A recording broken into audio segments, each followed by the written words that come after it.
બન્યું હશે કે સ્ટેજ પર બેહનારો નેતા અને સામે બેહનારા લોકો આ બંને એક પરિવારની ભાવનાથી મળ્યા હોય ને આ મૂળીના ઇતિહાસમાં પહેલી વાર બન્યું છે.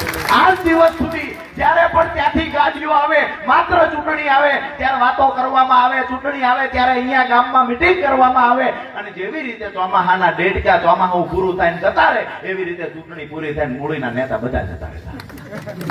મારી વાત સાથે સહમત છો? હા કે ના?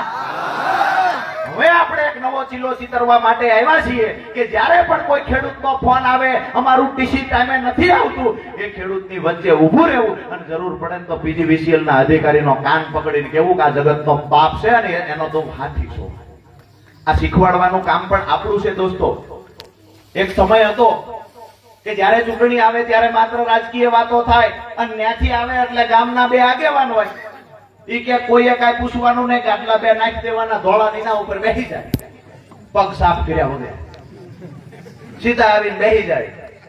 કેમ છે ગામમાં બધું? ઓલા કે બધું ઓકે છે, વાંધો ને ઓલાને ઓલાને કહી દીજે. કોઈ આડોવળો થાય છે કે આ ફલાણો ભાઈ હરેશભાઈ આડાવળા થાય છે, GEB વાળાને કહી દઉં કાલ ત્યાં જાય.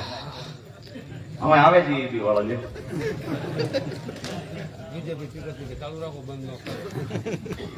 લોકો ફોન કરીને કહે છે હાલો. કેટલાય ભાજપ વાળા એવા છે કે એને દાજ ભરાઈ રહી છે પણ આ મીટિંગ માં નથી આવી કેટલાય છે એમાં ડખાડખી તો ઘણી છે. પાછા કેટલાય તો એવું કે વિસાવદર ની સીટ જીત્યા એમાં તો કે ઉપાડો લીધો છે એટલે ભાઈ આગ લગાવવા એક દિહાળી જ કાફી હોય. એક દિહાળી મૂકો એટલે આખું જંગલ હળગી જાય. કે વિસાવદર થી આગ લાગી ગઈ છે. જો 150 ઉપર 2027 માં આમ આદમી પાર્ટી ન જાય મને કહેજો.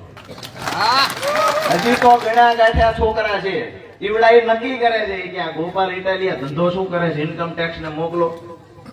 ઓલી બેંક ની પાસબુક લેવા ગયા જોવા તો કે 7 લાખ નું દેણું છે. રાજુ કરપડા તો કે 14 લાખ ની લોન છે.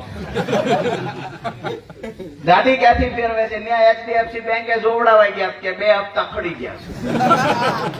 ઇન્કમ ટેક્સ વાળાએ નક્કી કર્યું કે ભાગી જાવ, આમાં કઈ લેવાનું નથી. અને આ ભાજપની સામે જયારે આવડું બોલતા હોઈએ ત્યારે એક વાત નક્કી રાખજો કે મોતનું કફન માથે બાંધીને નીકળ્યા છીએ. ભાજપના કોઈ અધિકારી એવો પેદા નથી થયો કે એ ભાજપનો હાથો બનીને કામ કરે અને અમારા અવાજને દબાવી શકે. આવો કોઈ અધિકારી પેદા નથી થયો. અને અમે જાહેર આમંત્રણ દઈએ છીએ, બોલવામાં હાદાયથી બોલીએ. અમારો પરિવાર છે, ખેડૂત છે એટલે બોલીએ. બાકી ભણતા તેથી LLB માં ગોલ્ડ મેડલ જ લઈને આવ્યા છીએ.